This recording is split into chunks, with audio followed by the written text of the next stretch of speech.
दोस्तों, स्वागत है आपका हमारा यूट्यूब चैनल प्रोविक इंजीनियरिंग पे।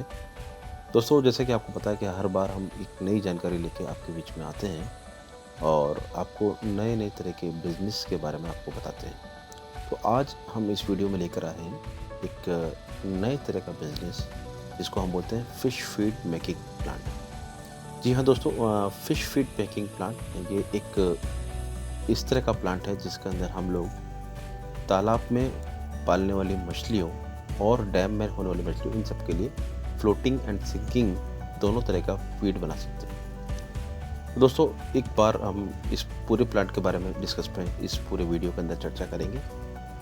तो लेकिन सबसे पहले हम ये समझें कि इस प्लांट की आवश्यकता क्या है। तो दोस्तों, आपको सब पता है कि आज इंडिया में फ़िश फार्मिंग जो कंसेप्ट है वो बहुत तेज़ी से फैल रहा है। इसका 2 बड़े कारण हैं। एक तो लोगों का रेड मीट से फ़िश की तरफ कन्वर्जन फूड के रूप में, तथा दूसरी तरफ से भारत सरकार द्वारा मत्स्य संपदा योजना, इस तरह से एक योजना लाई गई है जिसके अंदर फार्मर्स को पॉन्ड खोदने से लेकर के फ़िश फार्मिंग से लेकर के फ़िश फीड प्लांट तक की गवर्नमेंट सब्सिडी प्रोवाइड कर रही है। ये सारा प्रोग्राम गवर्नमेंट का ऑफ इंडिया का 2022 तक फार्मर्स की इनकम को डबल करने तक के प्लांट के अंदर किया जा रहा है। तो हाँ, हम इस वीडियो में अब देखते हैं कि आखिर किस तरह से हम लोग फ़िश फीड प्लांट को यूज करें, कैसे इसकी रेसिपीज़ बनेंगी, कैसे इस प्लांट का प्रोडक्ट हम लोग मार्केट में सेल करेंगे। तो दोस्तों, अब शुरुआत करते हैं इस सफ़र को।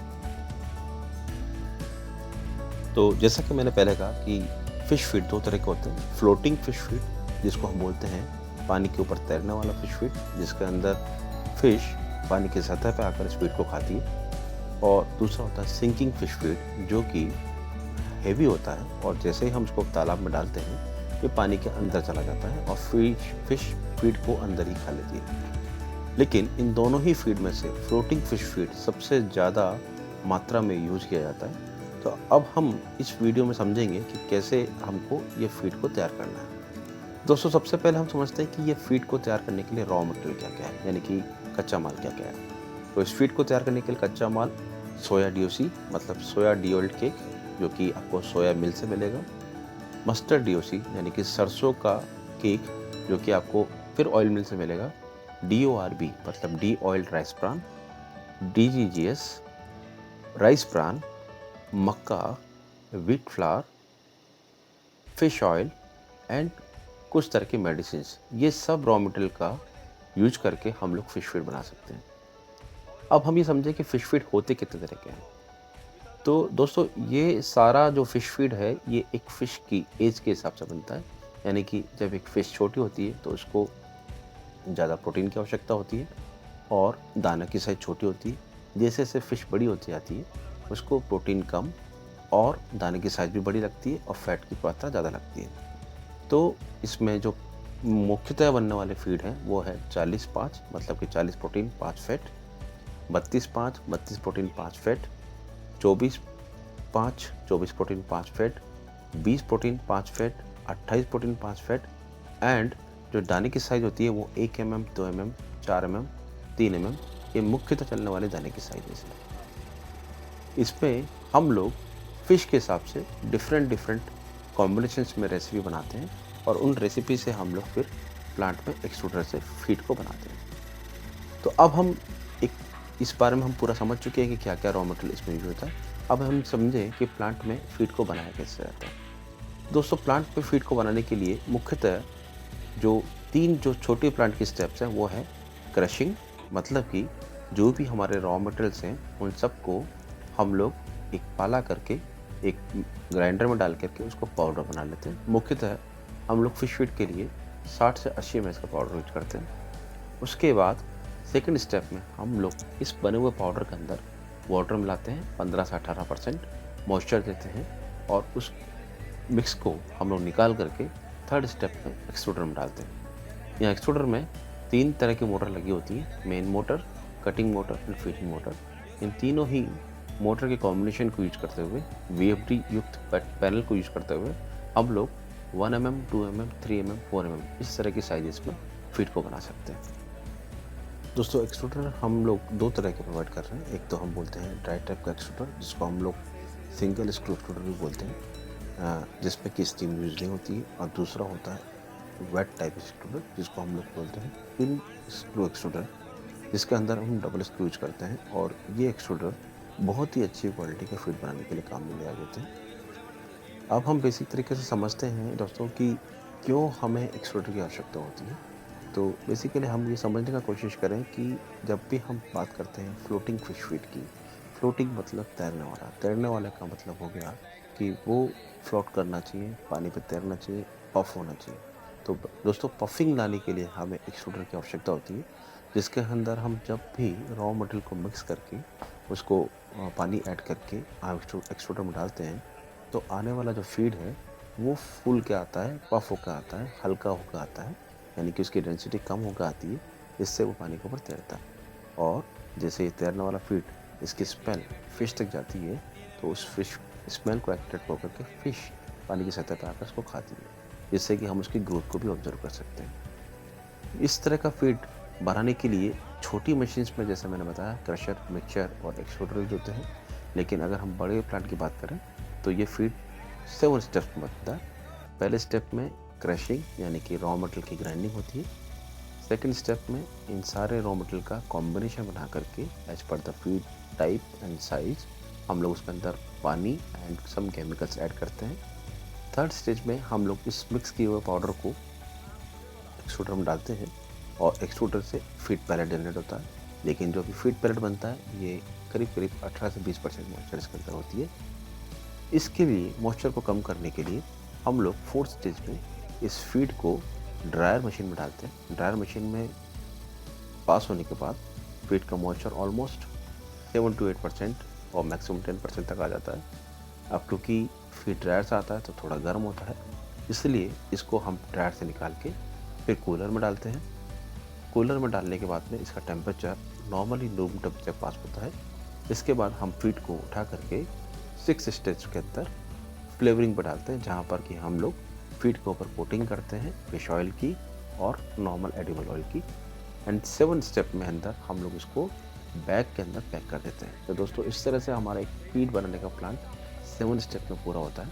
इस पूरे प्लांट को हम लोग ऑटोमेटिक तरीके से एक सेंटरलेस कंट्रोल पैनल से कंट्रोल करते हैं। और इस प्लांट को चलाने के लिए अलग अलग प्लांट के हिसाब से अलग अलग तरह की लेबर लगती है। मोस्टली छोटे प्लांट जो कि 100 किलो से लेकर के 500 किलो तक के प्लांट है, उनमें 5 से 6 लेबर की आवश्यकता होती है।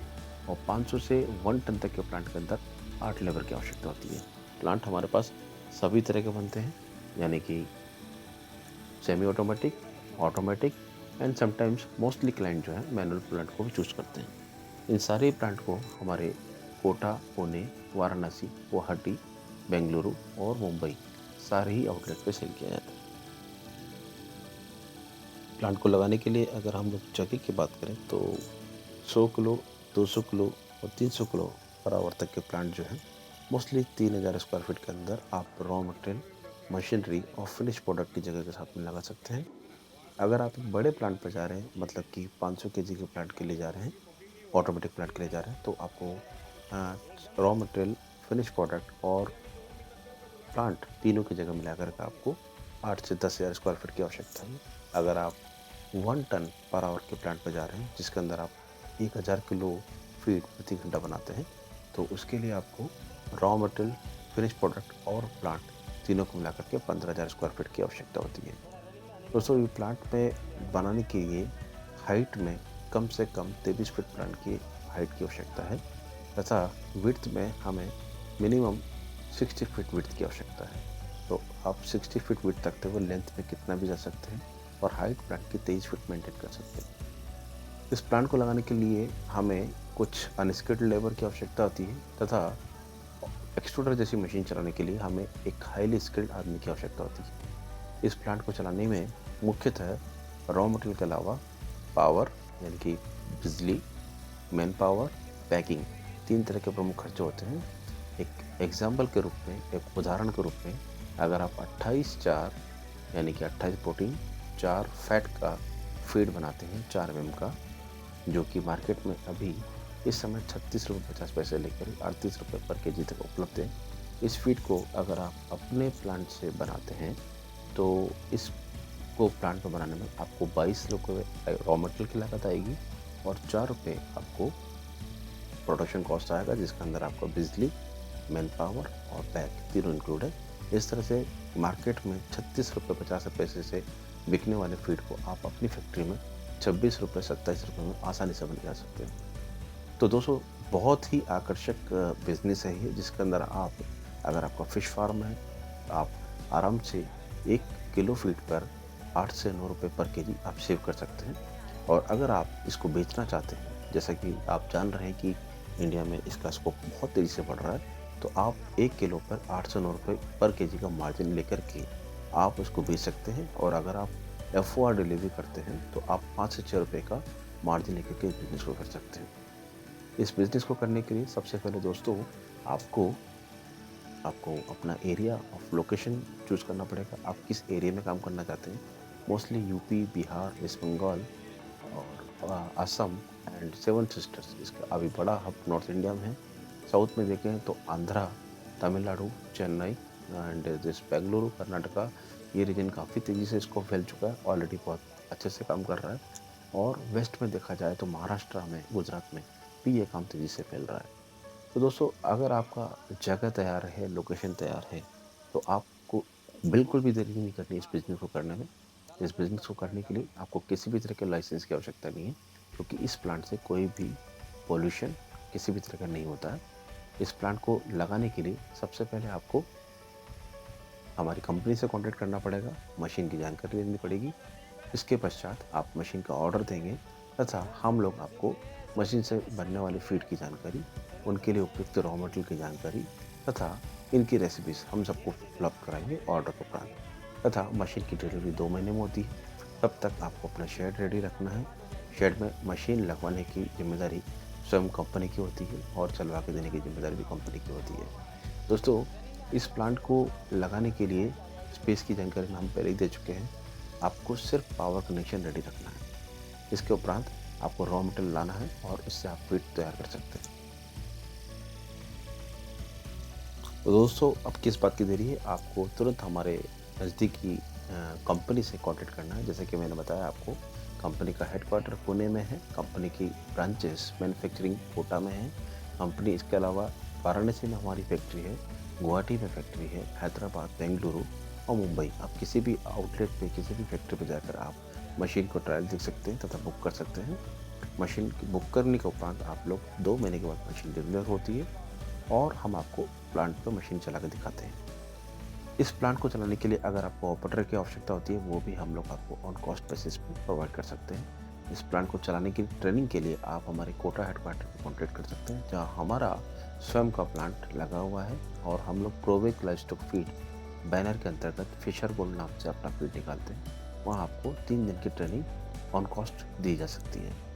इस प्लांट को लगाने के लिए आपको कोई भी गवर्नमेंट प्रक्रिया की आवश्यकता नहीं है, इसलिए आप इसको तुरंत आवश्यकता कर सकते हैं कंपनी रजिस्ट्रेशन के पश्चात और रॉ मटेरियल प्रोक्योरमेंट को चालू कर सकते हैं। दोस्तों, फीड की डिमांड के हिसाब से इसको एक्सपोर्ट भी किया जा सकता है। आप अच्छा क्वालिटी को फीड बना करके एक्सपोर्ट भी कर सकते हैं। तथा इस फीड का सबसे बड़ी अच्छी बात ये है कि ये कैश फीड है, मतलब इसमें आपको पैसा डिलीवरी से पहले मिल जाता है, इसलिए बहुत ही अच्छा बिजनेस है। आप इस बिज़नेस को तुरंत करें। इसके लिए और जानकारी चाहिए के लिए आप ऊपर लिखे नंबर पर हमको कॉन्टैक्ट करें, हम आपको पूरी जानकारी पहुंचाएंगे। अगर आप वाकई में इंटरेस्टेड हैं तो कंपनी के हेडक्वार्टर पर विजिट करें और आपको जानकारी लेने का प्रयास करें।